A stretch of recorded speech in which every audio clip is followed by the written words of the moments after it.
Everybody. கணிதம் இனிமையானது, எளிமையானது, எளிமையாக யாருக்கும் புரிவது.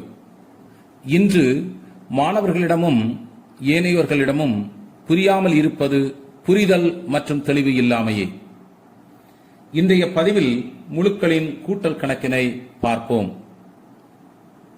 கணக்கின் அடிப்படை செயலிகள் மொத்தம் 4: கூட்டல், கழித்தல், பெருக்கல், வகுத்தல். இந்த முழுக்கள் என எடுத்துக்கிட்டா முதல்ல மைனஸ் நம்பர் இருக்கும், 0 இருக்கும், 1 2 3 4. அப்ப முழுக்களுக்குள்ள யாரெல்லாம் இருக்கிறான்னா மிகை எண்கள் இருக்கிறது, குறை எண்கள் இருக்கிறது, 0 இருக்குது. இப்ப மிகை எண்களை எப்படி கூட்டுவது? மிகை எண்களை எப்படி கூட்ட வேண்டும்? 4 5 கூட்டினால் 9 கிடைக்கும். அதாவது +4 +5 கூட்டினால் +9 கிடைக்கும். 3 8 கூட்டினால், அதாவது +3 +8 கூட்டினால் +11 கிடைக்கும். நான் பிளஸ் சொன்னேன், ஆனா பிளஸ் அடையாளம் போடல.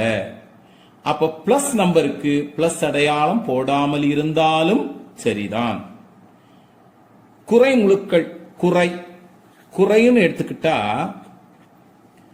-1 -2 -3 இது எல்லாமே குறை எண்கள். அப்ப குறை எண்கள்னா என்ன? மைனஸ் என்ற அடையாளத்துடன் வரக்கூடிய எண்கள் குறை எண்கள். குறை எண்களை கூட்ட போறேன். -4 -5 கூட்ட போறேன். -4 -5 கூட்டினால் என்ன கிடைக்கும் தெரியுமா? அடையாளத்தை போட்டு அந்த எண்களை கூட்ட வேண்டும். -10 -2 கூட்ட வேண்டும். என்ன கிடைக்கும்?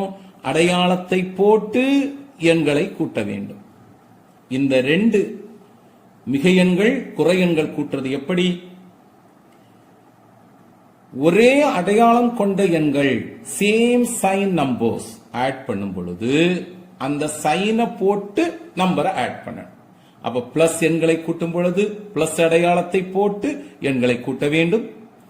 மைனஸ் நம்பரை ஆட் பண்ணும்போது மைனஸ் அடையாளத்தை போட்டு நம்பரை கூட்டணும். ஆனால் பிளஸ்ல பிளஸ் அடையாளம் போடாம இருந்தாலும் தவறில்லை. இப்போ நான் என்ன பண்ண போறேன்னா, ஒரு குறை எண்ணுடன் ஒரு மிகை எண்ணை கூட்ட போறேன். ஒரு மிகை எண்ணை கூட்ட போறேன். ஒரு குறை எண் என்ன சொல்லலாம்? -7. -7 ஒரு மிகை எண் என்னது? +10. இப்படிப்பட்ட எண்களை கூட்டும் பொழுது, எப்படிப்பட்ட எண்கள்? ஒரு குறை, ஒரு மிகை எண்கள் கூட்டப்படும் பொழுது இதுல பெரிய எண் எது என பார்த்து அதிலிருந்து சிறிய எண்ணை கழிக்கணும். 10 7 கழிக்கணும். அப்ப என்ன கிடைக்கும்? 3 கிடைக்கும். பெரிய எண்ணுடைய அடையாளம் என்ன? பிளஸ். போடாம இருந்தாலும் அது +3 தான். இதே போல -15 +8 கூட்ட போறேன். ஒரு குறை எண்ணுடன் ஒரு மிகை எண்ணை கூட்ட போறேன். -15 +8 கூட்டினால் பெரிய எண்ணில் இருந்து சிறிய எண்ணை கழிக்க. பெரிய எண் யாரு? 15. அது சிறிய எண் யாரு? 8. 15 8 கழிச்சா என்ன கிடைக்கும்? 7 கிடைக்கும். +7 கிடைக்கும். ஆனால் பெரிய எண்ணுக்கு அடையாளம் என்ன? மைனஸ். அதனால மைனஸ் போட. இனி என்ன பண்ண போறேன்னா, ஒரு மிகை எண்ணுடன் ஒரு குறை எண்ணை கூட்ட போறேன். ஒரு மிகை எண்ணுடன் ஒரு குறை எண்ணை கூட்ட போறேன். மிகை எண் 15. ஒரு குறை எண் எவ்வளவு? -10. நான் சொன்ன அதே விஷயம்தான். பெரிய எண்ணில் இருந்து சிறிய எண்ணை கழிக்கணும். 15 10 கழிச்சா எவ்வளவு? 5. பெரிய எண்ணுக்கு அடையாளம் என்ன? பிளஸ். போடாம இருந்தாலும் ஒண்ணு இல்லை. இதே போல 20க்கு கூட நான் -25 கூட்ட போறேன். பெரிய எண் யாரு? 25. சின்ன எண் யாரு? 20. பெரிய எண் சின்ன எண்ணை கழிச்சா என்ன எவ்வளவு கிடைக்கும்? 25 20 கழிச்சா என்ன கிடைக்கும்? 5. பெரிய எண்ணுக்கு அடையாளம் என்ன? மைனஸ். இப்ப நான் சொன்ன கணக்கை நீங்க கொஞ்சம் யோசித்து பாத்தீங்கன்னா, ஒரே அடையாளம் கொண்ட எண்கள் கூட்டும் பொழுது அந்த அடையாளத்தை போட்டு எண்களை கூட்ட வேண்டும். அதே போல வித்தியாசமான அடையாளங்களை கொண்ட எண்களை கூட்டும் பொழுது பெரிய எண்ணிலிருந்து சிறிய எண்ணை கழிக்கணும், பெரிய எண்ணினுடைய அடையாளத்தை கூட்ட வேண்டும். சேம் சைன் ஆட் பண்ணும் பொழுது அந்த சைனை போட்டு நம்பரை கூட்டுங்க. டிஃபரண்ட் சைன் ஆட் பண்ணும்போது டிஃபரன்ஸ் கண்டுபிடிக்கணும். டிஃபரண்ட் சைன் ஆட் பண்ணும்போது டிஃபரன்ஸ் கண்டுபிடிக்கணும். பெரிய நம்பருக்கு சிம்பலை போடணும். இப்ப முழுக்கல்ல மிகையை பற்றி பார்த்துட்டேன், குறைய பற்றி பார்த்துட்டேன். இனி ஜீரோவை பற்றி பார்க்க போறேன். ஜீரோனா என்ன? எந்த ஒரு எண்ணுடனும் இப்ப 7 இருக்கு, அது கூட ஜீரோவை கூட்டினால் அந்த 7 அப்படியே வரும்.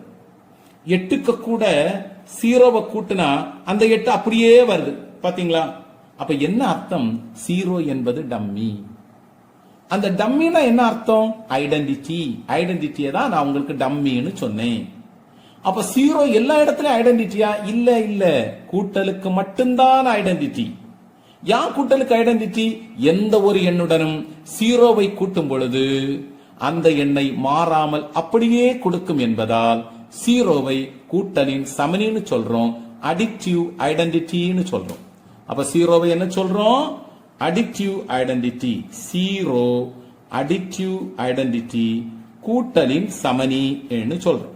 கூட்டலின் சமனின்னு சொல்றோம். Addictive identity.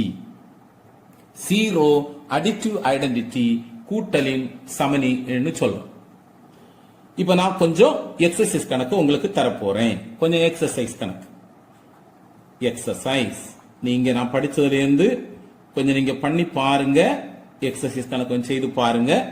8உடன் 12 கூட்டினால் என்ன கிடைக்கும்? -7உடன் -8 கூட்டினால் என்ன கிடைக்கும்? அதே போல -30உடன் +20 கூட்டினால் என்ன கிடைக்கும்? உங்களுக்கு மொத்தம் 3 கணக்கு தான் தந்திருக்கிறேன். நான் பார்த்த 3 முதல்ல உங்களுக்கு தந்திருக்கிறேன். இனி பண்ண வேண்டியது என்னன்னு சொன்னா, ஏதாவது சந்தேகங்கள் ஏதாவது இருந்தால் கமெண்ட்ல நீங்க எனக்கு சொல்லுங்க. வின் கிரியேஷன்ஸின் 2வது படைப்பு முழுக்களின் கழித்தல் கணக்குகளை அடுத்து வரும் வீடியோவில் பார்த்து பயனடையுங்கள். மற்றவர்களையும் பயனடைய செய்யுங்கள். நல்லதே நினைத்து மற்றவர்களிடம் பகிருங்கள். நன்றி.